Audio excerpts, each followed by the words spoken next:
Meron nga tayong tatalakayin tungkol sa mga e-bike. Mula April, simula itong April, bawal na magdala ng e-bike nang walang lisensya. Bawal na sa mga pangunahing lansangan ayon sa MMDA. Yung nabasa ko sa dyaryo. Pabor ba kayo? May mga e-bike na kailangan pa ng lisensya. Ato, may tatanungin ako sa itong kaibigan ko si LP. Kung pabor ba siya, kailangan pa may lisensya ang e-bike. Kailangan talaga yan kasi sasakyan din yan parang bicycle na rin yan. Kaya dapat may lisensya sila kung makaano sila, yung makasagi o mga bangga, may panlaban sila. Dapat may lisensya talaga. Paano yung e-bike wala namang walang engine number, walang chassis number. Pwede rin kahit walang chassis, yung LTO na yung magano doon. At least may hawak ka lisensya. Nakuha siyang violation, nakabangga siya. May panabas siya na lisensya siya. May hawak siya kasi sasakyan din yan, kahit e-bike lang yan, may sasakyan din yan.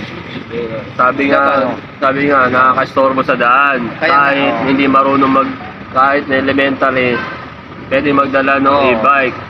Walang alam sa kalsada. Bawal nga yun mga minor de edad.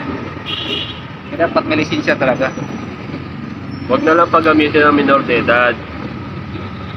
Marami kasamang nakakatandang may lisensya. Wala pa nga mga student permit, nagda-drive na. Pero guys, sige nyo, mga may e-bike ngayon, kukuha pa ba kayo ng lisensya? Ang hirap kung wala lisensya ngayon, magastos. Kaya nga nag-e-bike ka para wala kang lisensya. Kasi kukuha ka ng lisensya. Pero mas pag e-bike, mas mababa lang yan. 3 years lang yan lahat na yung Pwede lang ngayon kung patatakboy mo sa loob mo subdivision mo. Kasi ito, yung highway, Tadasora, Avenue, makabawal ka dyan, uli ka ng MMDA.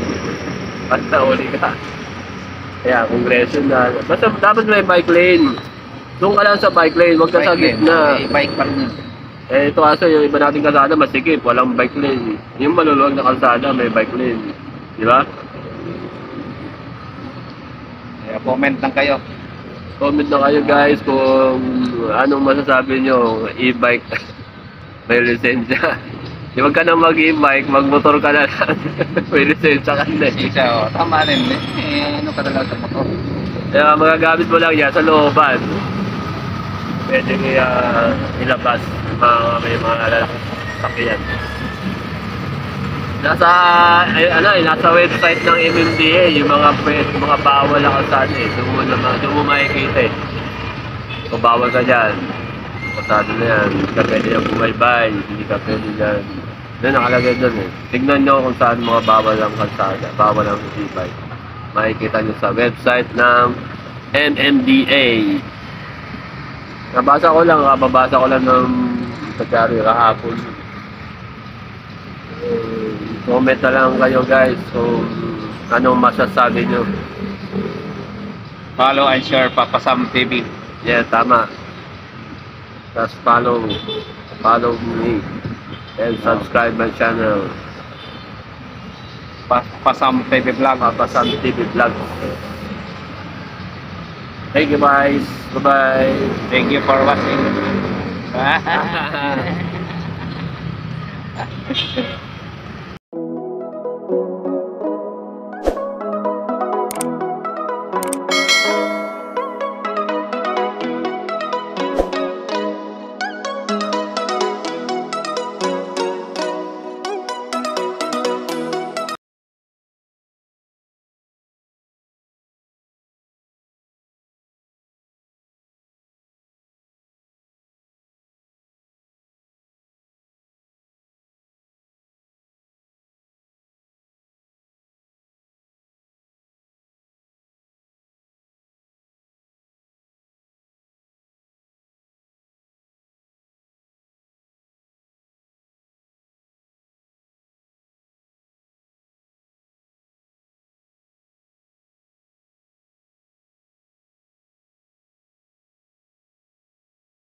Thank you.